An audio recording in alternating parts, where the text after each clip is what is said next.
Good morning, students. Welcome back to my channel. So today we are gonna be dealing with colloids of class 12th surface chemistry. So before getting started, don't forget to like, share and subscribe. So अगर हम बात करें एक mixture की, तो जो mixture होता है उन्हें हम तीन कैटेगरीज में कैटेगराइज करते हैं. सबसे पहला होता है ट्रू सोल्यूशन, दूसरा होता है कोलॉइड्स और तीसरा होता है सस्पेंशन. जो ट्रू सोल्यूशंस होते हैं उनके पार्टिकल्स का साइज 1 नैनोमीटर से कम होता है. जो कोलॉइड्स होते हैं उनके पार्टिकल्स का साइज 1 से 1000 नैनोमीटर के बीच होता है. और जो सस्पेंशन होते हैं उनके पार्टिकल्स का साइज 1000 नैनोमीटर से ऊपर होता है. जो ट्रू सोल्यूशंस होते हैं उनके पार्टिकल्स को आप नेकेड आई से नहीं देख सकते. इवन माइक्रोस्कोप से भी बहुत ज़्यादा पावर के बाद ही आपको ट्रू सोल्यूशन के पार्टिकल्स दिखने को मिलते हैं, नहीं तो पॉसिबली नहीं. बट कोलॉइडल्स के पार्टिकल्स को आप अल्ट्रा माइक्रोस्कोप से देख सकते हैं, बट नेकेड आई से नहीं देख सकते. और सस्पेंशन के पार्टिकल्स को आप नेकेड आई से भी देख सकते हो और अल्ट्रा माइक्रोस्कोप से भी देख सकते हो. जो ट्रू सोल्यूशंस होते हैं ना वो फिल्ट्रेशन से सेपरेट होते हैं, ना ही वो मेम्ब्रेन से सेपरेट होते हैं.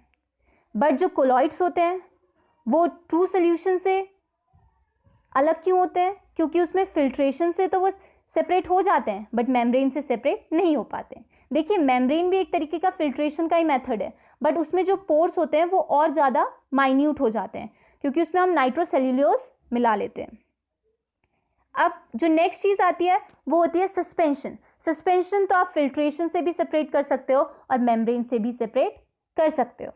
अगर हम बात करें कोलॉइड्स की, तो कोलॉइड्स कुछ प्रॉपर्टीज शो करते हैं जैसे ब्राउनिनियन मूवमेंट्स, ओके, टिंडल इफेक्ट. ये सब चीज़ें जो होती हैं ये कोलॉइड्स के साथ कुछ कुछ सस्पेंशन भी शो कर देते हैं, but true solutions in property को शो नहीं कर पाते. अगर हम बात करें कोलॉइड्स के क्लासिफिकेशंस की, तो कोलॉइड्स को हम 3 क्राइटेरिया बेसिस पे क्लासिफाई करते हैं. सबसे पहला होता है जो फिजिकल स्टेट है डिस्पर्स्ड फेज और डिस्पर्शन मीडियम का, यानी कि जो डिस्पर्शन मीडियम है और डिस्पर्स्ड फेज है. डिस्पर्स्ड फेज होता है सॉल्यूट हम मान सकते हैं और डिस्पर्शन मीडियम को हम सॉल्वेंट मान सकते हैं. यानी कि डिस्पर्स्ड फेज वो कंपोनेंट है क्लोराइड का जिसकी कंसंट्रेशन कम है और डिस्पर्शन मीडियम वो कंपोनेंट है कोलॉइड का जिसकी कंसंट्रेशन ज़्यादा है और उसी का फिजिकल स्टेट कोलॉइड का भी फिजिकल स्टेट है. अब नेक्स्ट आता है नेचर ऑफ इंटरेक्शन, जो दूसरा कैटेगरी का बेसिस है कि क्या इंटरेक्शन हो रहा है डिस्पर्स्ड फेज और डिस्पर्शन मीडियम के बीच. यानी कि जो उनकी रिलेशनशिप है वो लव रिलेशनशिप है या हेट रिलेशनशिप है, यानी कि उन दोनों को एक साथ रहना पसंद है या उन दोनों को एक दूसरे से रिपेल होना पसंद है.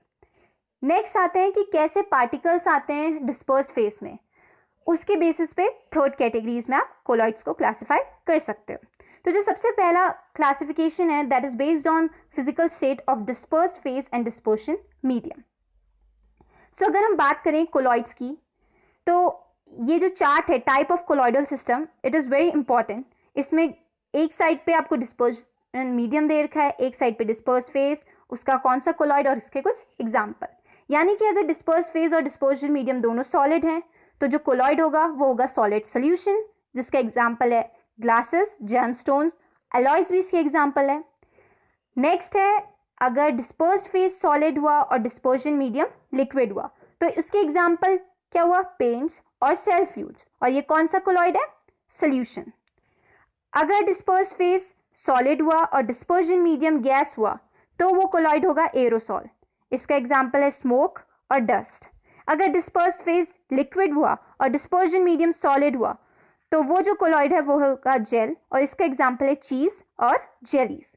अगर डिस्पर्स्ड फेज और डिस्पर्शन मीडियम दोनों लिक्विड हैं तो जो कोलॉइड है वो है इमल्शन, जिसके example milk, hair, cream, butter. और जो इमल्शन होते हैं वो भी 2 फर्दर कैटेगरीज में कैटेगराइज होते हैं, एक होता है ऑयल इन वाटर टाइप और एक होता है वाटर इन ऑयल टाइप.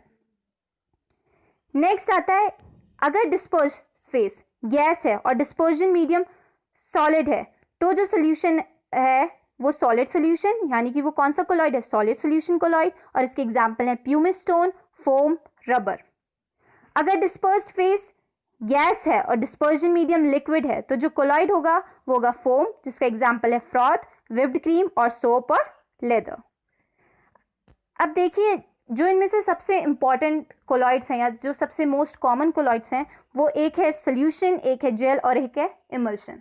जैसे मैंने बताया जो इमल्शन है वो liquid in liquid type of colloid है, यानी कि डिस्पर्स्ड फेज भी लिक्विड है और डिस्पर्जन मीडियम भी लिक्विड है। इसे हम दो कैटेगरीज में कैटेगराइज कर सकते हैं, ऑयल इन वाटर टाइप और वाटर इन ऑयल टाइप।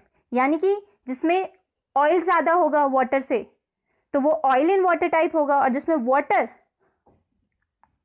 से ज़्यादा ऑयल होगा तो वो वाटर इन ऑयल टाइप होगा। ऑयल इन वाटर का टाइप का एग्जाम्पल मिल्क हो गया और वाटर इन ऑयल टाइप का एग्जाम्पल बटर हो गया। अगर कोई कहे आपसे कि एक ऑयल इन वाटर टाइप है और एक water in oil type emulsion दे रखे हैं और आप उन दोनों को एक दूसरे से सेपरेट कैसे कर सकते हैं, आप बता कैसे सकते हैं कौन सा वाटर इन ऑयल टाइप है और कौन सा ऑयल इन वाटर टाइप है, तो आप क्या कहेंगे? सब इसके बहुत से टेस्ट होते हैं। सबसे पहला जैसे कि कंडक्टिविटी टेस्ट, आप इसमें इलेक्ट्रोलाइट डालिए तो जो कंडक्ट अच्छे से करेगा वो कौन सा इमल्शन होगा? वो होगा ऑयल इन वाटर टाइप। अगर आप डाई डालें और वो कलर चेंज करा तो वो water in oil type emulsion. Okay, that's clear. So now the third category is classification based on nature of interaction between dispersed phase and dispersion medium। यानी कि जो dispersed phase है और dispersion medium है, यानी कि जो solute और solvent एक तरीके से देखा जाए तो उनके बीच में जो nature of interaction है उसके बेसिस पे आप कैसे कैटेगराइज करोगे? तो इसमें दो हैं, एक है लायोफिलिक और एक है lyophobic. That is quite similar to hydrophilic and hydrophobic. Lyo का मतलब होता है लिक्विड और फिलिक का मतलब होता है लविंग, तो यानी कि लिक्विड लविंग, और लायोफोबिक यानी कि लिक्विड हेटिंग। तो अगर हम लायोफिलिक कोलॉइड्स की बात करें तो इनके एग्जांपल्स होते हैं गम, जेलेटिन, स्टार्च, रबर, ये सब। अब ये जो कोलॉइड्स होते हैं ये रिवर्सिबल सॉल्यूशंस होते हैं। रिवर्सिबल सॉल्यूशंस क्यों होते हैं? क्योंकि देखिए अगर आप इनके डिस्पर्स फेज और डिस्पर्शन मीडियम को किसी भी तरीके से सेपरेट करते हैं तो आप उन दोनों को फिर से डायरेक्टली मिक्स करोगे तो कोलॉइड फॉर्म हो जाएगा, और ये इजीली कोआगुलेट भी नहीं होते। इस वजह से इनका फंक्शन जो होता है वो प्रोटेक्टिव फंक्शन होता है। प्रोटेक्टिव फंक्शन क्यों होता है वो हम अगली क्लासेस में पढ़ेंगे। अब जो नेक्स्ट चीज़ है, इन्हें हम इजीली प्रिपेयर कर सकते हैं, ये कोआगुलेट नहीं होते और ये रिवर्सिबल सोल्यूशन है। अब जो नेक्स्ट आता है वो होता है लायोफोबिक कोलॉइड, यानी कि लिक्विड हेटिंग कोलॉइड। इसके एग्जाम्पल मोस्टली इनऑर्गेनिक कोलॉइड्स होते हैं जिसमें मेटल्स हों या मेटल सल्फाइड्स हों या इनऑर्गेनिक आयंस हो, तो वो जो कोलॉइड बनाते हैं वो बनाते हैं लायोफोबिक कोलॉइड्स। ये जो कोलॉइड्स होते हैं ये इरिवर्सिबल सॉल्यूशंस होते हैं, यानी कि अगर आपने इनके डिस्पर्स फेस और डिस्पर्जन मीडियम को सेपरेट करा तो आप इन्हें फिर से मिक्स करोगे तो ये कोलॉइड फिर से नहीं बन पाएंगे, क्योंकि इन कोलॉइड्स को बनाने के लिए कुछ स्पेशल मेथड्स होते हैं जो भी आगे क्लासेस में डिस्कस होंगे। अब जो नेक्स्ट क्लासिफिकेशन है वो है classification based on the type of particles of the disperse phase, यानी कि जो सॉल्यूट है, यानी कि जो माइन्यूट क्वांटिटी में है, यानी कि डिस्पर्स फेज, उसके जो पार्टिकल्स हैं उनके बेसिस पे हमने कोलॉइड्स को तीन कैटेगरीज में कैटेगराइज करा है। सबसे पहला है मल्टी मॉलिक्यूलर कोलॉइड, इसे हम माइक्रोमॉलिक्यूलर कोलॉइड भी कहते हैं। अब क्यों कहते हैं, देखिए ये जो कोलॉइड होते हैं इनके पार्टिकल्स का रेंज 1 से 1000 नैनोमीटर, यानी कि जो कोलॉइडल रेंज होती है उससे कम होता है। तो ये क्या करते हैं, ये एग्रीगेट्स फॉर्म करते हैं, यानी कि ये गुच्छे बनाते हैं, और वो जो गुच्छे होते हैं वो कोलॉइडल रेंज में आते हैं।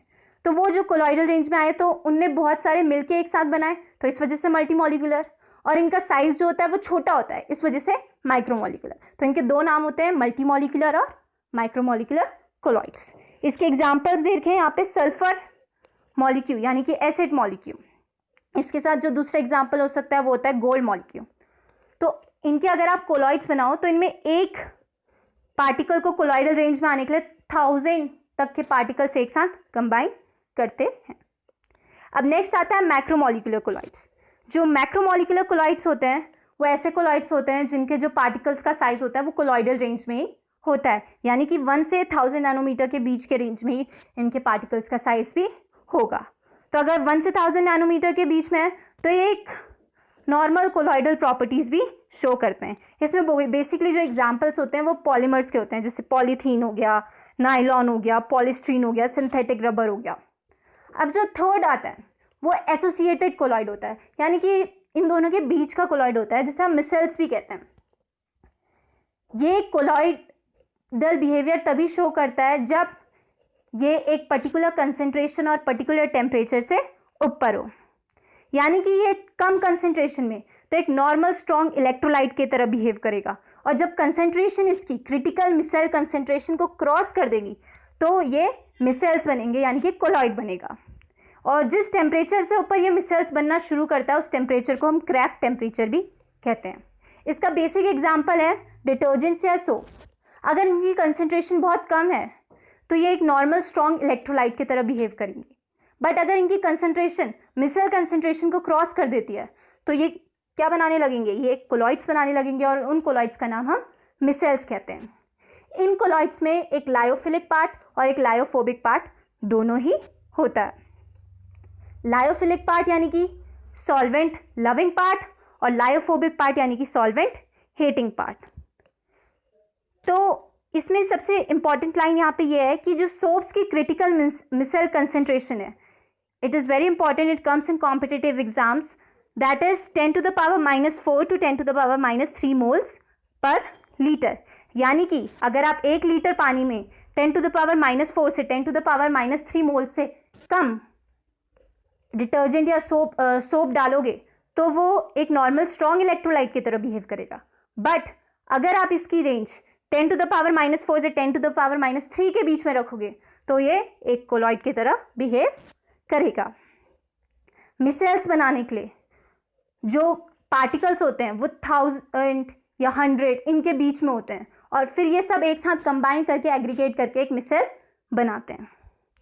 अब नेक्स्ट चीज़ आती है मैकेनिज्म ऑफ मिसेल फॉर्मेशन। ये आप लोगों ने पहले भी डिस्कस किया होगा छोटी क्लासेस में। मिसेल फॉर्मेशन का मैकेनिज्म यानी कि देखिए, अगर हम किसी सोप या किसी डिटर्जेंट की बात करें तो ये क्या होते हैं, ये बेसिकली सोडियम या पोटेशियम सॉल्ट होते हैं हायर फैटी एसिड्स के, जिन्हें हम रिप्रेजेंट कर सकते हैं RCOO नेगेटिव Na से। तो ये जो COO नेगेटिव Na है, इसमें Na तो आयनाइज हो जाता है, और जो ये COO नेगेटिव है जो कि कार्बन चेन से अटैच रहता है, ये पोलर या आयनिक हेड बनता है, और ये पार्ट होता है लायोफिलिक पार्ट यानी कि लिक्विड लविंग पार्ट। और जो दूसरा पार्ट है R, जिसमें हाइड्रोकार्बन चेन आती है, लंबी हाइड्रोकार्बन चेन C15 से, यानी कि C15 से C33 ऐसे तक की जो कार्बन चेन्स आती हैं वो बनाती हैं लायोफोबिक पार्ट, यानी कि जो ये होती हैं नॉन पोलर टेल, यानी कि ये वाटर को रिपेल करती हैं।